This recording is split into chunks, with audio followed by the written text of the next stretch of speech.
Hi everyone, so today we will be learning about the Astor Place riot, which was, which I just want to disclose, I'm not the best drawer in the world, so let's get started.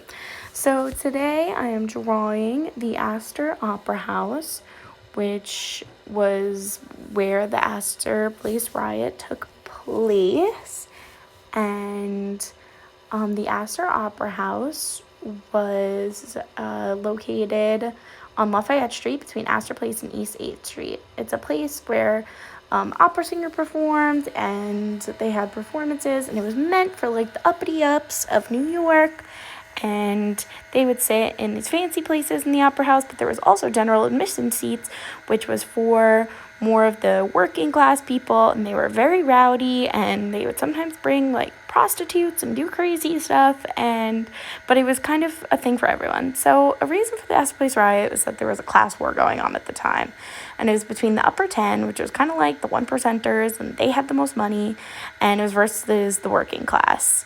And the working class consisted of Americans and also very heavily the Irish. I draw a really bad clover there. It didn't end well. So that's just the Irish flag without color. And it was the Irish immigrants. And the Irish immigrants came because of the potato famine. And they came from Ireland to the United States. And the population had like a big surge to like 500,000 in New York City. It was crazy. So there was these people called the Bowery Boys and the Irish, and they were in like the working class, and the Irish immigrants, and they would usually fight each other. They didn't like each other. They would fight a lot, but these two people came together, these two groups came together when it came to the British, because neither of them liked the British at all. The Bowery Boys were like super American, like pro-America. The Irish hated the British for so many reasons. You know why. There's been a lot of oppression and all that nonsense. So they did not like them at all. So they beefed with the British, and they did not want British rule. And the upper 10 was really composed of British people. So that was kind of a bad thing. So it was versus them, right? So we have this actor, and I didn't put his right name. I put the bad one. So his name is Macready. I put Macbeth. It was a mistake. So he was English, and he was a Shakespearean actor, and he had more refined performances to elevate the art of theater. And oh, there we go. I put his name up there. So, and that he was more for like uppity ups. And then there was this guy, Edwin Forrest, and he was American, and he brought a different aspect to a Shakespearean theater, and he had more forceful and histrionic and masculine performances that catered to the lower classes. And they loved him. They went crazy for him. He was wildly popular. So they had a escalated rivalry between the two of them because they beefed a lot, and then they had overzealous reporters hungry for a spicy story, and that's what he says, it's spicy, and it made people go crazy. And the people who were not wealthy said that they didn't like Macready. They thought that he was rich and uppity, and they hated those people. And then the fancy pants people really just were like, oh, like, Edwin Forrest is so classless, and he's just ridiculous, and we don't like him at all, and we're too good for him. Poo-poo on him is what they said there. They probably didn't really say that in real life. So this was just kind of like a bubbling thing with the class war and everything that was going on, and just like this thing just made it boom, pop. It really brought it up. So on May 7th, 1849 was when the Macready was performing in Astor Place, and he was performing Macbeth, and he's holding a knife, by the way, I just want you to know. And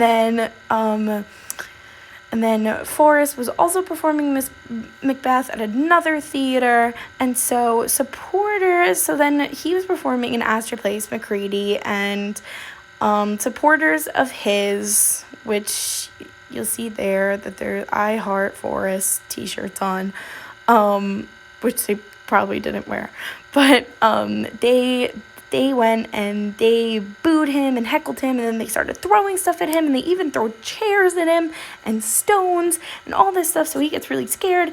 He escapes out the back. He's like, I do not want to be here. He was like, I gotta go. I'm leaving, and I am not staying in America anymore. So he leaves, and then he's about to go, and the uppity ups were like so embarrassed that he had to, that he was leaving. So they said, don't worry, like, we'll protect you. No worries. So on May 10th, 1849, at Astor Place, about 10,000 people, working class people, came in front and protested and rallied, and they were so angry, so they wanted to throw things at Astor Place and set it on fire. They tried setting it on fire, and on the inside, some of those people got in, and they were throwing things on stage again. And so MacReady ran out in disguise, ran out the back, and said, I gotta go. They'll never get me if I'm in disguise. So he runs away. He runs. So then, in front of Astor Place, this continues, and they're not stopping, and the militia come, and they're ordered to come, but they're ordered not to fire. They said, we can't fire. And then they said, like, we need you to stop. Like, you can't do this anymore. And they said no, and they kept throwing things, and they were doing that. So they said, okay, well, then we're gonna have to fire. And they went against the orders they were given, because they were not gonna get stones thrown at them.